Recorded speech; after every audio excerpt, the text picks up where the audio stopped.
Welcome to our YouTube channel, Moneyline with Nancy TV. This is where you get the latest updates on business, finance, economy, market, as well as investment information.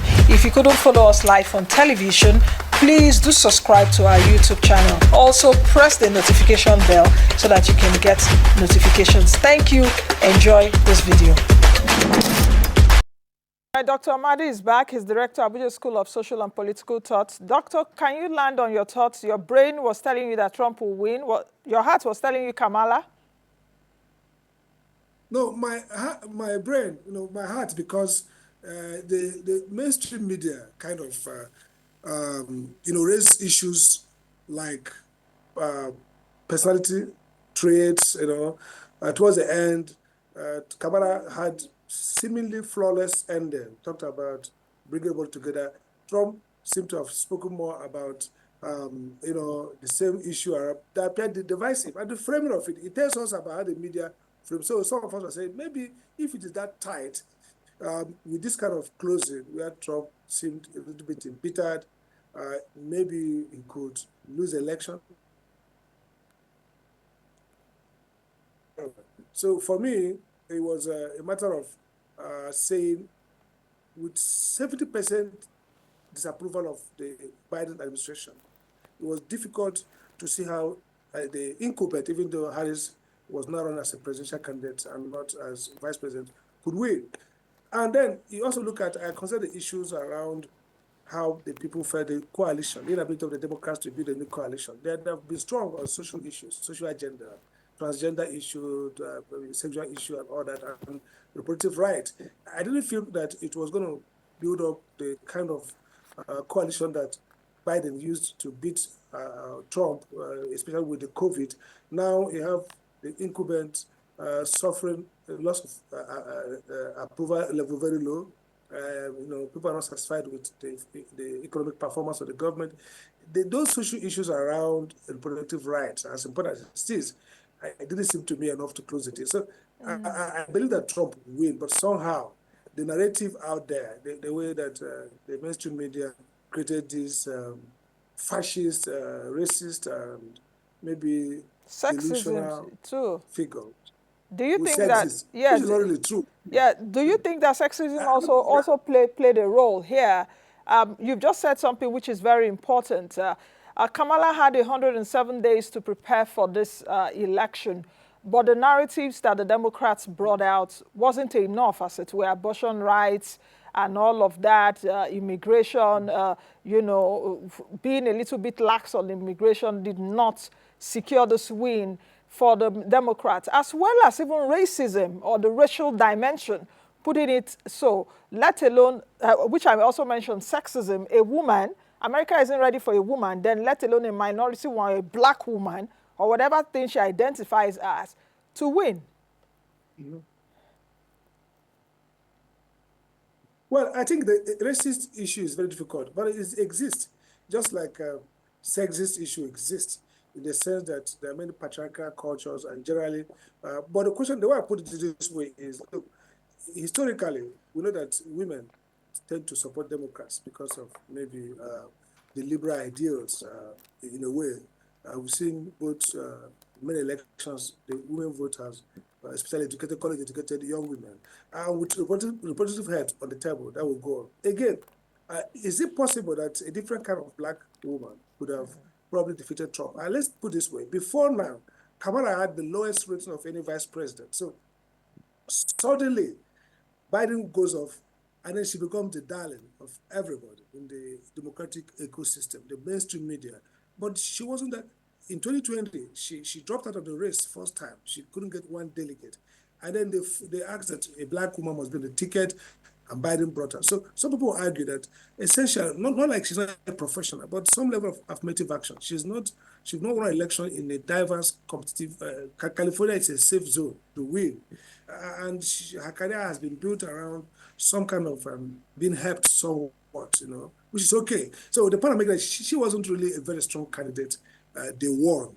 Biden was actually stronger before, but the job performance, presumed dementia or decline in health, and just disastrous debate turned the tide, and they showed her ill. Some people still argue around the way she emerged as a candidate. We didn't win the primary, so to say. So it boils down for me.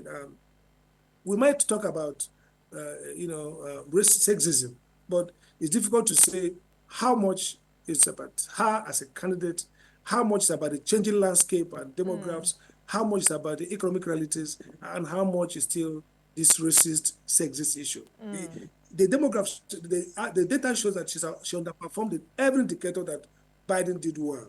Even less with women, less with blacks, men, less with Hispanic, so even less with even youth, young people below the age of 30, who strongly has been Obama swept that group, and Biden did very well. She won Trump on that, but lost momentum. So primarily, I would say bad candidate, bad moment, and the issues.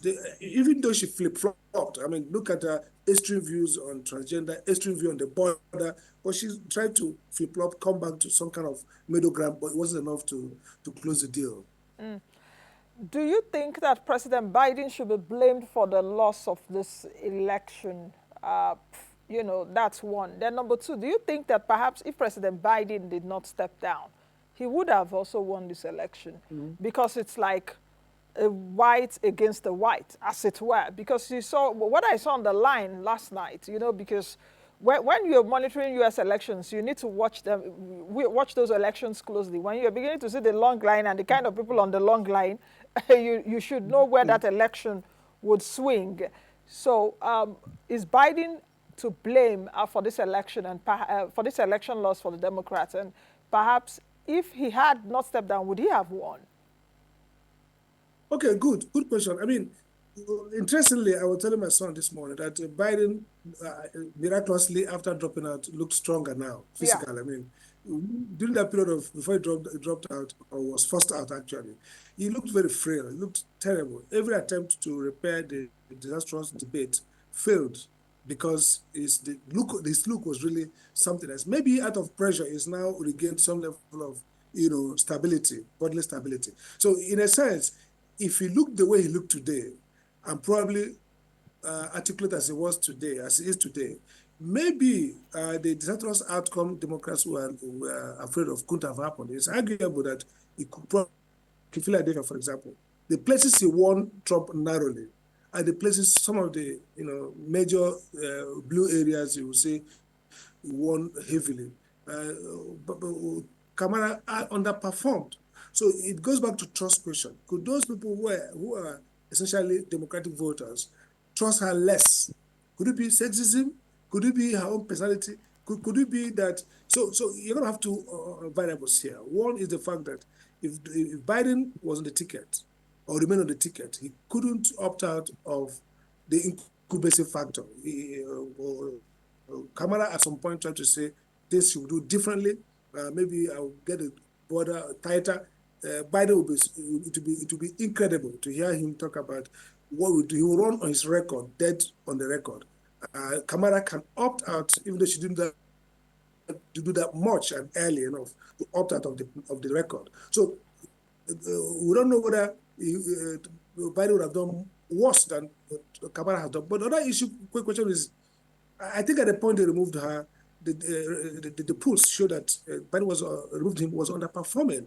And the moment Kamala came, there was some kind of momentum, which it now appeared to be fake. The media drove an agenda, but when they now get down to interviews, to explaining things, I think she wobbled. She wasn't that strong. And then, I mean, she wouldn't be as daft or not smart as Trump paints her. But essentially, she's not a very strong she's not strong in communication, getting these points well. And she was laughing, I mean, she's nice, pleasant, could laugh very well, but that is not what, in a very grim situation we find ourselves in the US, in the world, something more than vibe. And again, assembling, they said this is joy, it's a campaign built on joy, which, if worked, would have been great, because the idea is let's move on, joy. I mean, if you fail on real things, then you can succeed in taking people away from the reality and put them on a plane of euphoria, which is what the campaign tried to do.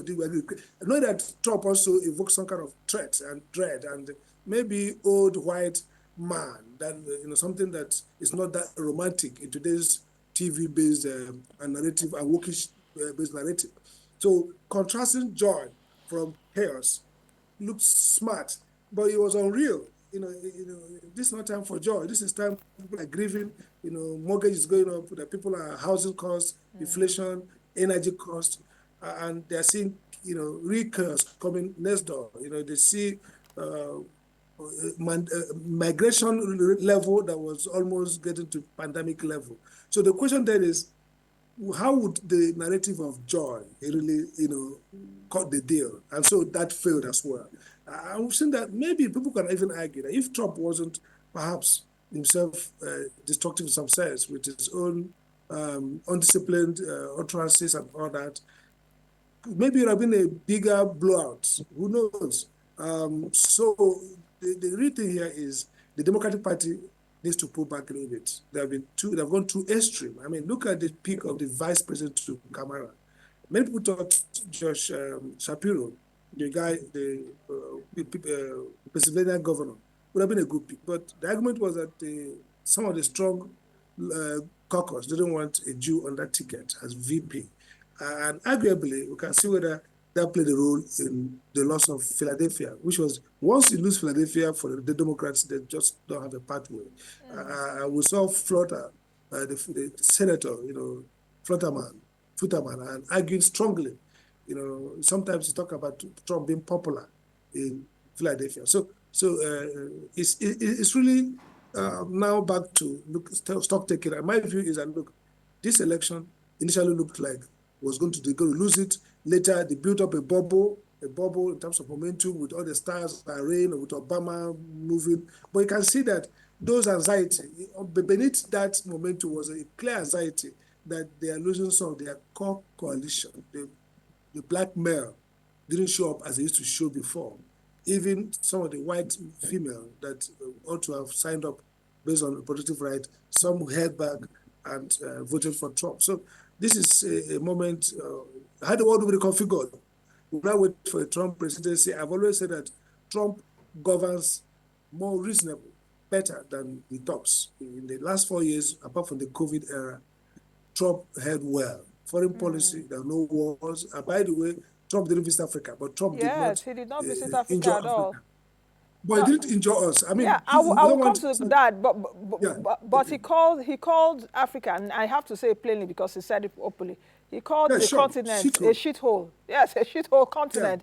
And President Buhari was the first Mm. African leader that visited him. And I remember I watched that closely when President Buhari visited him in the White House. And he like gave President Buhari like a stern warning in terms of, I heard you guys are killing Christians there. You know, he had to even speak to him very, very openly that what are you Exactly. guys But doing there? yeah, Better stop that thing you guys but are doing. You know, yeah, so but that's partly why the Nigerians are divided. You can see I heard that El-Rufai and others were rooting for Kamara. They said she'll win, and some other that's here in this country. Look, when Trump was there, people argue that Trump was strong on religious freedom. There's always been. So the U.S. Freedom of Religion Commission put Nigeria on the watch list because of religious killings in north of Nigeria. And then when Biden came, the first thing they did was to remove Nigeria from that watch list. So Nigeria was removed from religious freedom watch list, which for many of the Christians in the north of Nigeria, who evidently were facing under Kaduna State then and other places, significant attack. So this is the issue then. Trump foreign policy in the U.S. between Democrats and Republicans have had their different contours. For example, in the past, the human rights promotion, the Democrats were good on the rhetoric of human rights, pushing for human rights agenda across the world, which includes transgender, sexual equality, all kinds of things that may be culturally controversial. When Bush was there, he pushed very radical agenda around that's very meaningful around health, the presidential initiative on public health with HIV. And so people argue really that Obama didn't even benefit us much, apart from the rhetoric, the feel-good factor, and the photo ops. But the Republicans arguably have had strong impact in terms of things that matter. For me, this is my view about the world. I view the world as the global economy is somewhat a mirage. What we have are national economies in competition. And so I buy into the idea, which has a historical pedigree with the historical school in Germany, with Friedrich List, with several scholars, and down to this moment, that industrial policy, countries have to first think about how do they ensure that their market survives. Yes, you need a global market, you need trading, you need global trade, but you don't have to fall into the illusion of a global economy. So that Nigeria today, instead of strengthening how you're going to grow your manufacturing base, how you're going to strengthen competitive advantage so that you can export more, you'll be looking at the economy as if somebody else in Washington or Davos is pushing a win-win for you. That's not true. So in a sense, what Trump will bring to Africa is a stark reality that nobody cares for us, really. And a sense in which we sit down and think strategically about how do we, leverage and get the results we want. So no more, good talk, cheap talks and no backup. They go first. Trump is not going to disarray you. He's not going to come in and say we're going to scatter Africa. He doesn't even care about you. So he's not worried that China is coming to do deals with you. As long as China is not going to dump products in America. So he's going to maybe make the Chinese market less attractive, and that may be a window for us. So if China is going to trade more in Africa because the American market is somewhat restricted through tariff tariff policies, then it might to a value for us. So in a sense, if Trump pushes his America First agenda and basically allows the rest of us to craft our destiny and not worry us with issues around whether how much you are legalizing abortion or legalizing transgender. These things are choose to do them, but nobody's going to keep knocking at their door. You need more access to trade, and then hitting you with things you don't need. You need more strong policy development. You need capacity building, like the Chinese are doing. Chinese are giving you just what you want and what they want. They're not telling you how you should run the economy or how you should run a society. I think a little bit of that will be some kind of reprieve for Africa and for Nigerians. For us to now basically face the fact. Look, shithole is terrible language. But again, Trump has called many people the same thing. He probably would think Mexico, he says they are bringing their criminals, never do wells to come to. So I don't think it's a special reserve for Africa. Talking down on people is not Trump's special reserve for us. So, and look, call us whatever you like. What matters is, be fair to us, be just to us, allow us to, develop ourselves. So I don't want somebody to call us so beautiful African continent, great guys, beautiful, but you're doing nothing to help Africa. And you are doing a lot to impede our progress. And so that's where even the American politics today, the black community in America also saying the same thing about Democrats. Say, you guys, flower talk, guys, but you are holding us back. I want somebody who would look at us and call us our names, but when they're going to call the yam, he gives us what belongs to us and say, you guys go and use your yam, plant it and grow.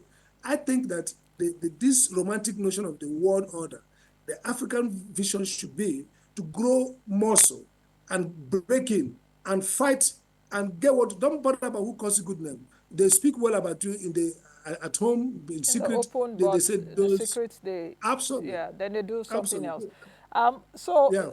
So what do you see for a world of multilateralism moving forward? Because watching Trump over the years, some people will say, okay, he's a protectionist, he's an isolationist, he's a unilateralist, and not a multilateralist, as it were. He's always said America first, and he said that even in his speech earlier. Today we're going to look at borders and all of that. What does it also say in terms of how the campaigns went? Because if you listen to Trump, to an extent, his campaigns were a bit policy driven. He was repeating what he would do, apart from the COVID that painted his later years bad. President Trump did not have wars. The economy was doing well, as it were. He was fighting China and fighting anybody that came his way.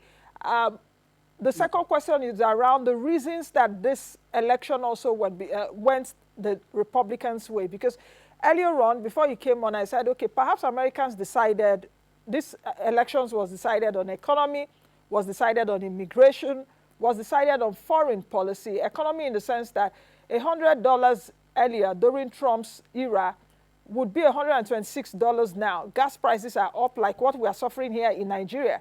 And, you know, I try to equate it out like, I wonder what the 2027 election will be like in Nigeria. I know we are not there yet, but in America, what decided this election really is also about economy, that my dollar cannot take me home any longer. It's more expensive. $126 will get me what $100 used to get me. Housing prices are more expensive. A lot of things are more expensive.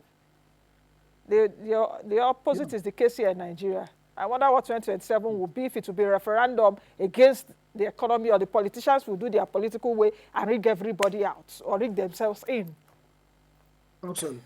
So, no, but the point, you're right. See, look, one of the reasons why I believe that the APC ought to lose 23 election was the economy. You see, when you're an incumbent and things are bad, you ought to lose. If you don't lose, we should question the process. And that's what we have seen with the US election. With all the rallying, the great campaign, the conditions, the economy, like I was telling somebody, I said, Wall Street, yes, the shares, the stock market were going up. Yeah. The stock market was rising up, you know, great performance. But the Main Street differs from the Wall Street. And the Main Street, where the folks look at gas price, they look at mortgage they have to service. And even the economy was not too fantastically too okay, because there was high inflation, but absolutely. they still brought it down. But it's still high. If you go to It's the still high US now, compared- they are getting looking at- something $1 is Exactly. difficult. Yes. No, it's still high, but they're looking at the success from the COVID era. I think All I said right. COVID Yes. was abnormal. The real normal time is the 2 years that Trump was in power before the COVID. So if you compare, you are still doing badly. So that's the point. So again, you talk about multilateralism. I totally agree, but multilateralism must be around multiculturalism. I think the era of the new, they call it the globalist, quote unquote, is that they are building multilateral world around, monoculturalism.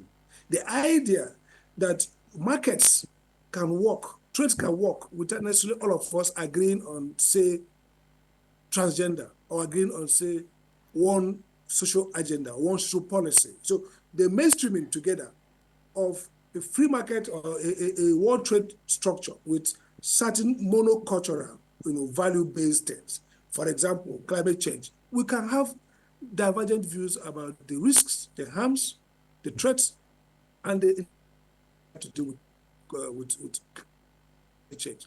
And so don't demonize people who are saying, maybe we are getting over anxious. Maybe the recommendation we're doing is too intrusive and undermining community, undermining livelihood. So it tells us, for example, nobody should eat cow. We should move to plastic meat.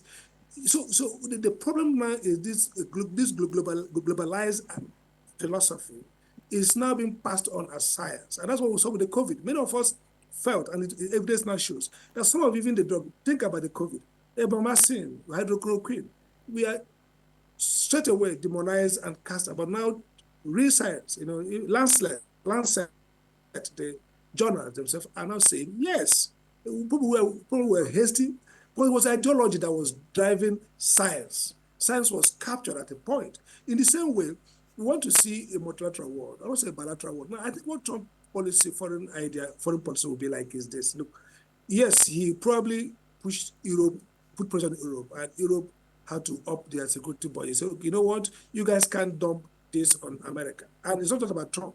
There's a strong, ideological thinking in the US. Some groups say, look, the America, yes, we're leading power. But look, it should not be America trying to remake the world. It's America trying to be dominant in the world and allow people to, maybe have their own little words, as long as they do not threaten American strategic existence. So why should we bother if, for example, Nema, or if Muslims have been destroyed somewhere or oppressed? Some Americans, well, maybe we don't care. That may be a loss to internationalism, in a sense, I agree. But again, the idea is that if we show more respect and show more, humility in the way that the multilateral champions, the leaders of liberal internationalism are pushing everybody, then you might see less resistance to multilateralism. So I think that we shouldn't abandon the international order built around multilateral support system, built around respect for human rights, and the United Nations system working to preempt genocide and attack against countries. That should be the cornerstone. But what Trump might bring to us as new president is some realism and some recalibration. And so we now also will see more of bilateral. So if there are areas that America consider Africa helpful for them, they'll go ahead. Look at what Trump did with NAFTA. He shut down NAFTA, which was not American free trade agreement, and went to do deals with Mexico, Canada. So that's really some of the problem with some of these people. They're going to see Trump as somebody who will not work with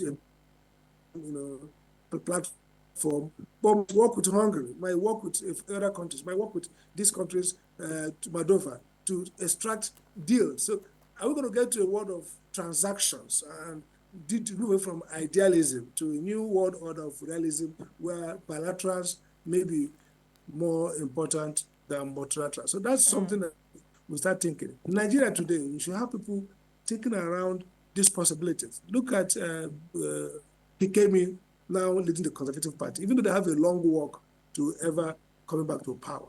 But we shouldn't wave her away, as many Nigerians are doing, and say, oh, because she says Nigeria was not working, because she's against illegal migration, she's against transgender. No, I think we should sit back and say, how is the world changing? And stop being carried away by this social agenda. I mean, people are talking about migration.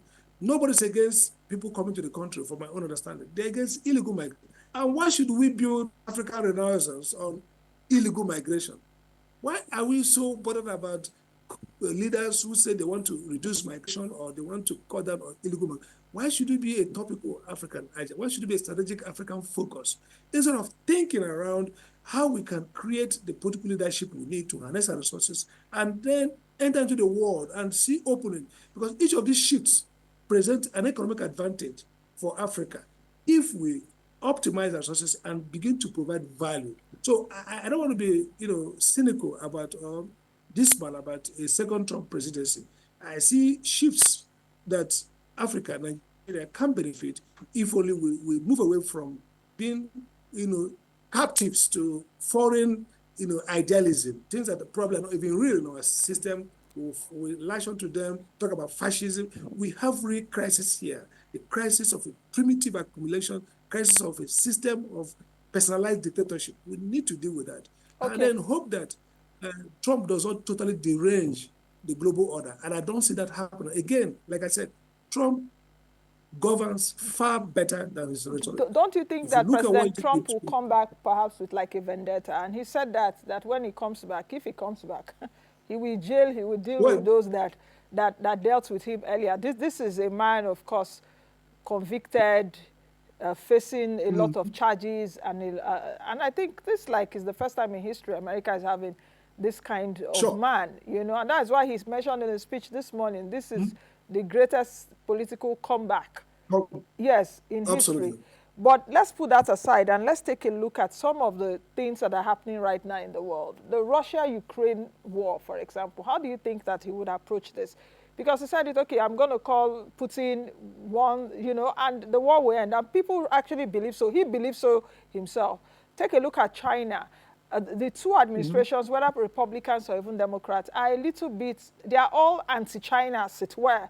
But Trump is even more hawkish, if we put it that way, in terms of cooperation and competitiveness with China.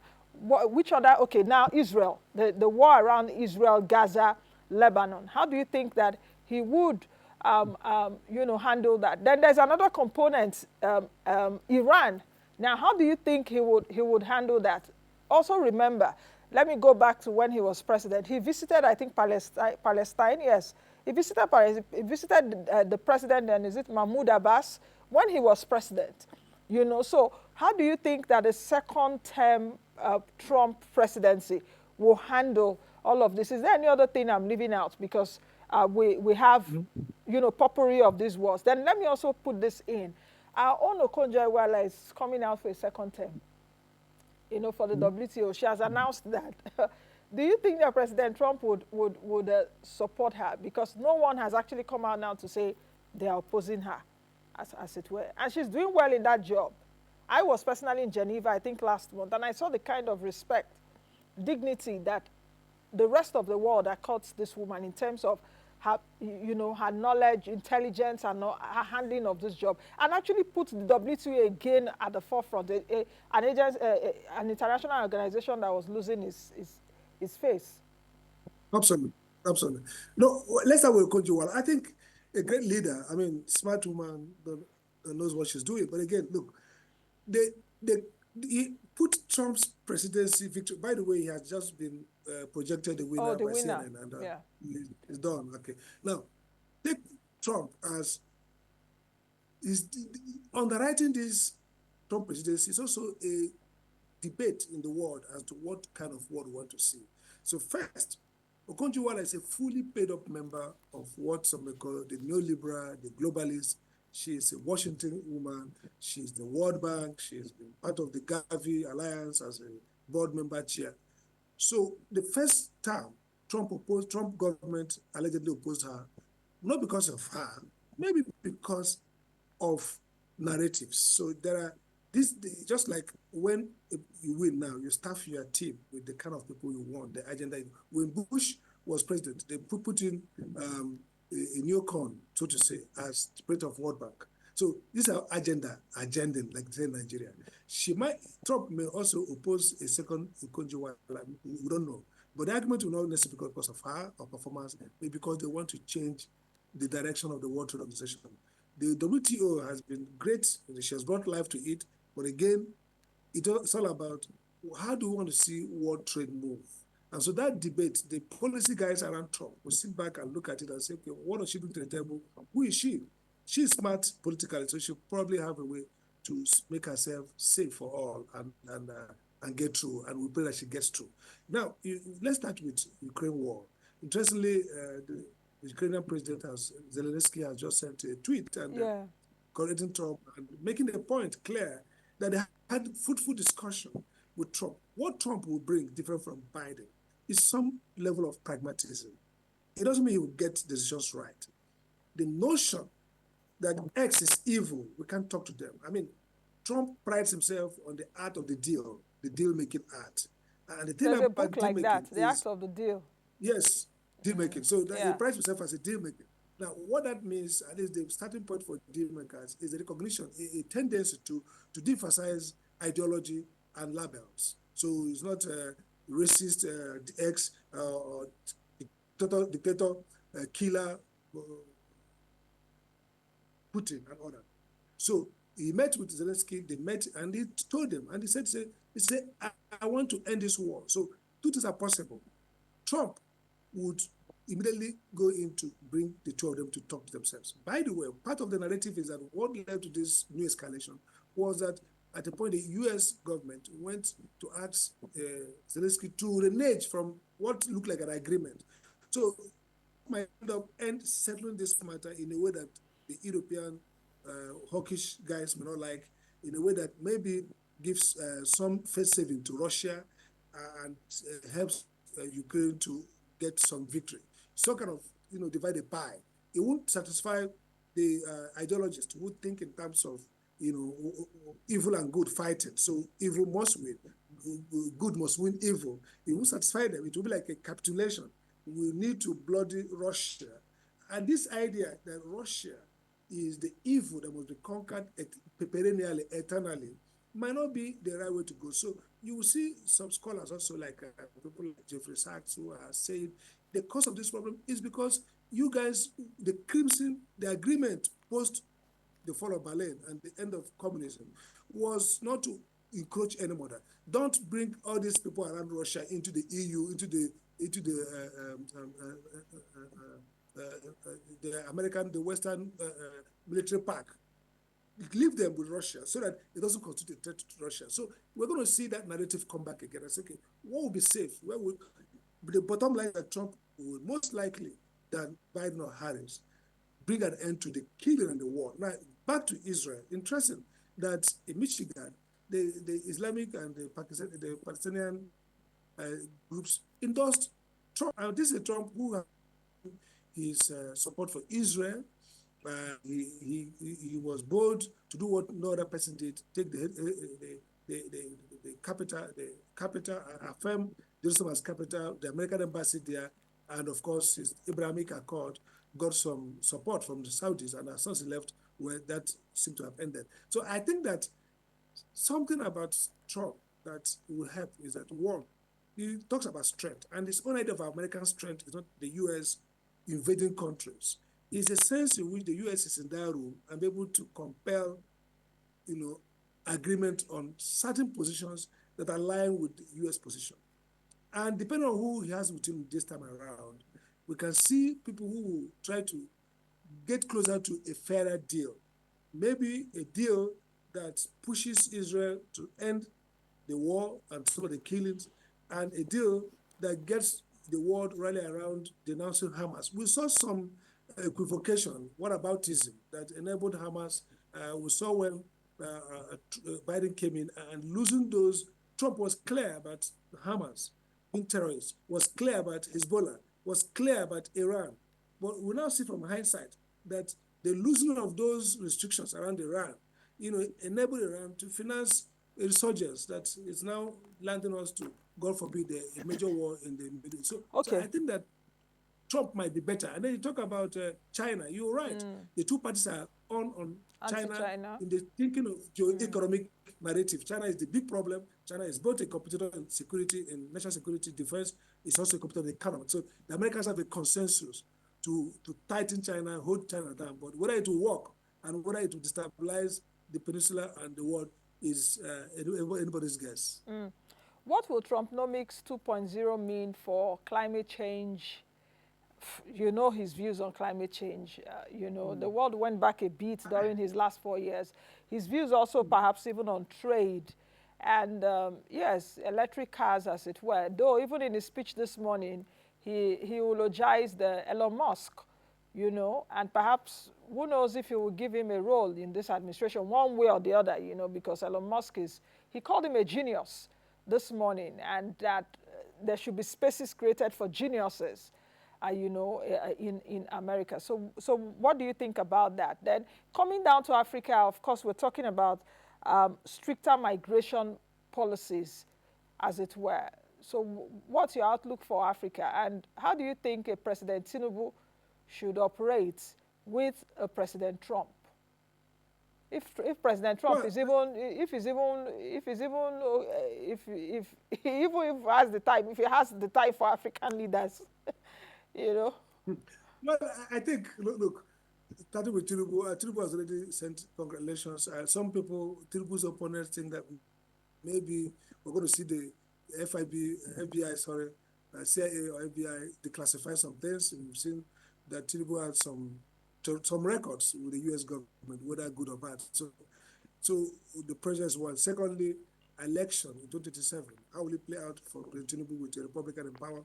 No doubt about that. The Democrats' policy strategies have worked with APC from 2015 with um, Axelrod and others, helping structure the strategy to win 2015. So it looks like that romance will be over for now. They need to work hard to cut the Republican guys in Washington. Again, it opens the Washington up. We're going to see more of access to some of the Christian northern religious leaders, depending on who Trump brings into this critical office of State Department and of the Religious Freedom Commission. So we're going to see some things change, and that will maybe change the dynamics in run up to 2027, most likely to be. We see that happen. Again, so that's Nigeria has to watch out carefully. I see Trump is not going to be a lover of Tinubu, not at all. I mean, Trump is for strong man. And Trump has some inkling for appearance, how you look strong, he's probably going to have some kind of dismissive view about, the president. You might say things like, "Oh, he looks weak." So I don't see any bromance, happening at that level. Then he talked about, okay, the climate change. It's going to be a big issue. clearly, there's no doubt that, and that, I mean, we saw the climate change warriors screaming and crying, saying this is going to, touch up what they're doing. What is clear is that there will be a domestic. If America is out of it, then the Chinese have no incentive to get involved at the level they are doing, or European. So we're going to see the climate agenda globally come down small. What happens afterwards depends on how the champions on both sides approach issue.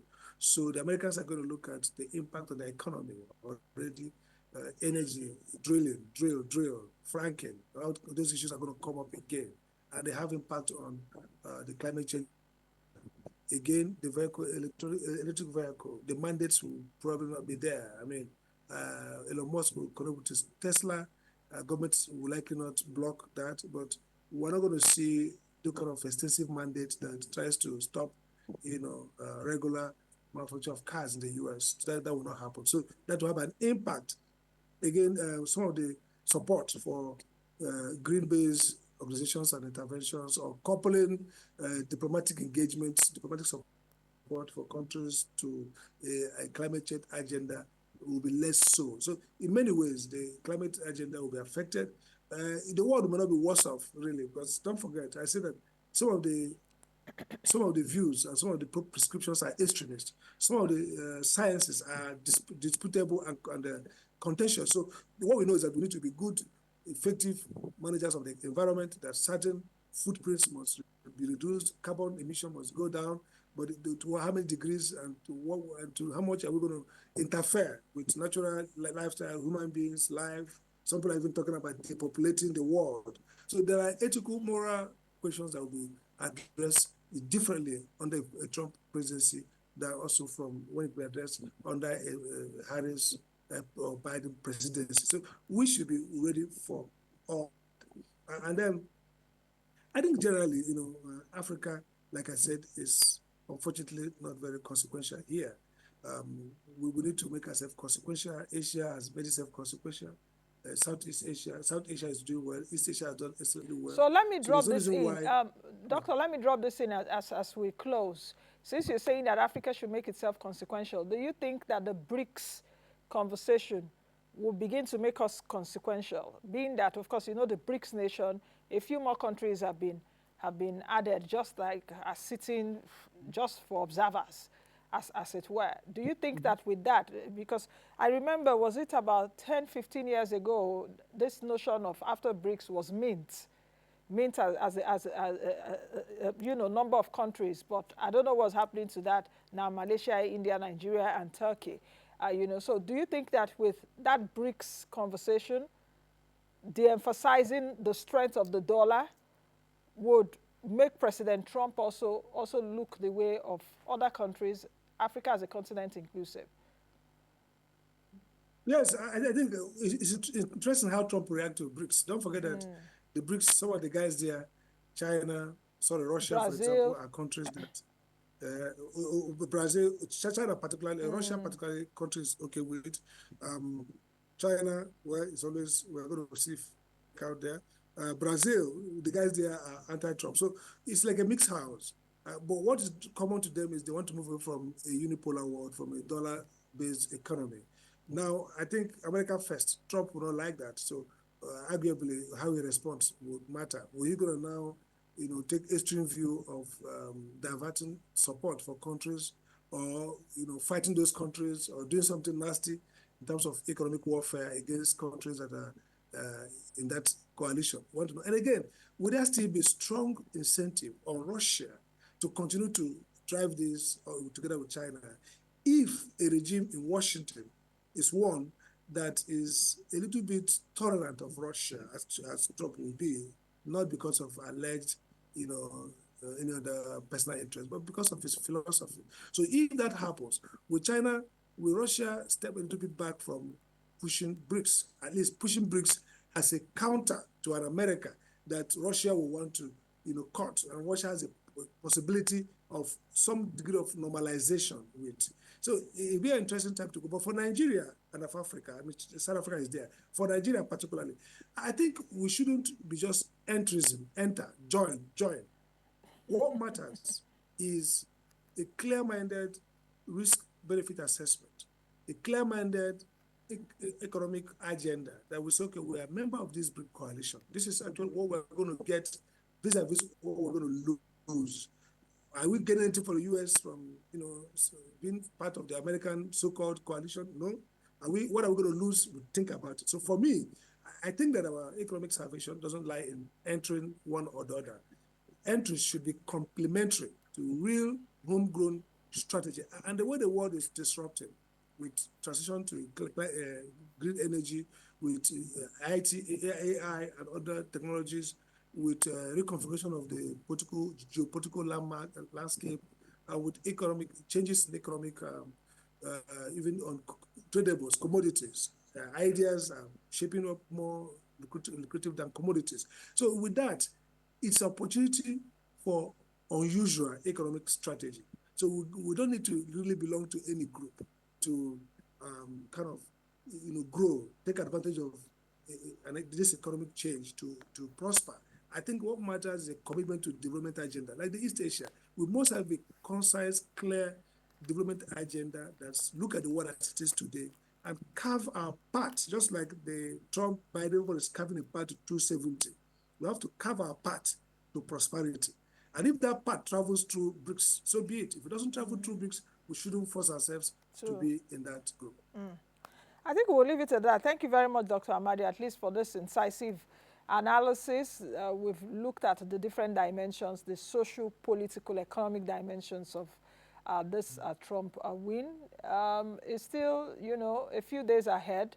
Let's see what will happen between now and January. Of course, he will be getting his security. He started even getting his security briefings already and all of that. So let's see what happens from January 2025, what the world will look like with Trump. Thank you very much, Dr. Amadi. Thank you. I've been speaking with Dr. Sam Amadi. He's the director of Abuja School of Social and Political Thoughts. And as it is, President Donald Trump is the United States of America president-elect. He would be sworn in January 2025. But just like Dr. Amadi said, let's create our own path too. That's the much we can take on today's edition of the program. I am Nancy Naji. Be the best you can be and be the change that you want to see. Bye now. Thank you for watching. In case this is your first time watching us, thank you. Don't subscribe to the channel, drop your comments as well as like, and most of all, share our content.